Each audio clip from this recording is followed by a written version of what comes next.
निकाह सिर्फ तलाक देने से नहीं टूटता, बल्कि मियाँ बीवी कई बार ऐसे काम कर जाते हैं कि जिनसे निकाह टूट जाता है और उनको मालूम भी नहीं होता। आज की वीडियो में हम आपको 7 ऐसे कामों के बारे में बताने वाले हैं कि जिनकी वजह से निकाह खुद ब खुद टूट जाता है। इन कामों के बारे में हर शादीशुदा मर्द और औरत को मालूम होना चाहिए ताकि वो इन कामों से दूर रहकर अपने निकाह को महफूज रख सकें।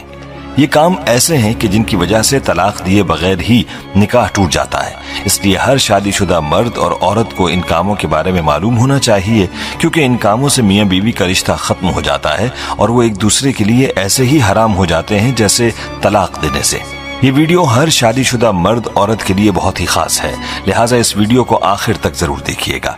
वीडियो में आगे बढ़ने से पहले आपसे गुजारिश है कि अगर आपने हमारा चैनल सब्सक्राइब नहीं किया हुआ तो अभी हमारे चैनल को सब्सक्राइब करें और साथ मौजूद बेल आइकन को भी क्लिक करें ताकि हमारी आइंदा वीडियोस का नोटिफिकेशन आपको मिलता रहे।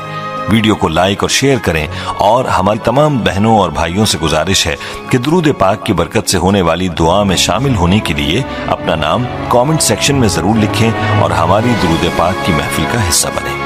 दोस्तों, मियाँ बीवी को चाहिए कि इन 7 कामों से हमेशा दूर रहें, कहीं ऐसा ना हो कि इनका निकाह टूट जाए और उनको पता ही न चले और वो एक दूसरे के लिए हराम हो जाए। याद रहे कि निकाह अल्लाह का हुक्म और नबी पाक सल्लल्लाहु अलैहि वसल्लम की अहम सुन्नत है। निकाह की अहमियत पर भी हम बात करेंगे, लेकिन पहले आपको उन 7 कामों के बारे में बताते हैं कि जिनसे निकाह बगैर तलाक ही के टूट जाता है। मतलब ये कि मियाँ बीवी का रिश्ता अपने आप ही खत्म हो जाता है। नंबर 1, खुला लेने पर। दोस्तों, जिस तरह मर्द को अल्लाह ने यह हक दिया है कि वो औरत को तलाक दे सकता है, तो इसी तरह से औरत के पास भी यह हक होता है कि अगर वो किसी वजह से अपने शौहर के साथ न रहना चाहे तो वो खुला ले सकती है। इस मकसद के लिए वो वक्त के काजी या अदालत के यहाँ अपना केस पेश करेगी और काजी इस बात का फैसला करेगा कि खुला हक बजानिब है और इस पर अमल दरामद हो गया है, तो इसके बाद मियाँ बीवी एक दूसरे पर हराम हो जाएंगे। नंबर 2, ऐला। दोस्तों, अब आपके जहन में सवाल होगा कि ये क्या है। तो ऐला उसको कहते हैं कि शौहर अपनी बीवी के साथ हमबिस्तरी न करने की कसम खा ले, तो ऐसी सूरत में बीवी अपने शौहर से अलहदगी इख्तियार कर सकती है और वो तलाक के बगैर ही ऐला कर सकती है। नंबर 3, किसी एक की मौत हो जाने पर। प्यारे दोस्तों, अगर किसी हादसे में या फिर किसी भी वजह से अगर शौहर फौत हो जाता है तो उसकी बीवी का अपने शौहर से निकाह खुद ब खुद ही टूट जाता है। इसी तरह से अगर बीवी फौत हो जाए तो उसके शौहर का अपनी बीवी से निकाह टूट जाता है। तो मालूम हुआ कि किसी एक फरीक के फौत हो जाने से मियाँ बीवी का निकाह खुद ब खुद ही टूट जाता है। नंबर 4, इस्लाम छोड़ने पर।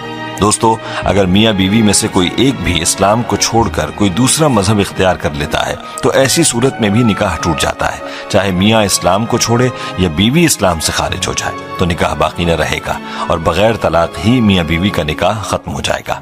अगर इस्लाम छोड़ देने के बाद भी मियाँ बीवी एक साथ रहते हैं तो इनका आपस का ये ताल्लुक जायज नहीं रहता, बल्कि ये ताल्लुक हराम हो जाता है। नंबर 5, किसी एक के लापता होने पर।